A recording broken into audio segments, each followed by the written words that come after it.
ఖమ్మంలో మున్నేరు వరద ప్రవాహం క్రమంగా తగ్గుతోంది. మున్నేరు పరివాహక ప్రాంతాల్లో వర్షంతో పాటు ఎగువ ఆకేరు, బుగ్గవాగుకు వచ్చిన వరద మున్నేరుకు చేరుతోంది.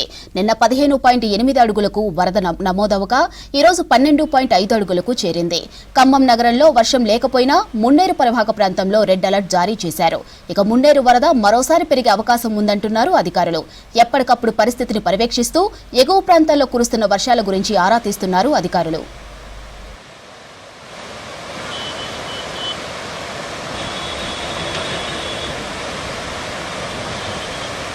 3 రోజుల నుండి కురుస్తున్న భారీ వర్షాల వల్ల ఎగువ ప్రాంతంలో కురిసిన వర్షాల వల్ల నిన్న మ్యాక్సిమం 16 అడుగుల వరకు మున్నేరు రావడం జరిగింది.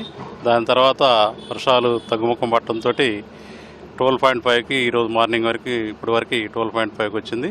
ఇంకా తగ్గే అవకాశం ఉంది. లేదంటే మళ్ళీ ఎగువ ప్రాంతాల్లో ఈరోజు రెడ్ అలర్ట్ ఉంది కాబట్టి మళ్ళీ పెరిగే అవకాశం ఉంది. కాబట్టి అధికార యంత్రాంగం అంతా కూడా సిద్ధంగా ఉన్నారు. ఎటువంటి పునరావాస చర్యలు పునరావాస కేంద్రాలన్నీ ఏర్పాటు చేసి సిద్ధంగా ఉన్నాం.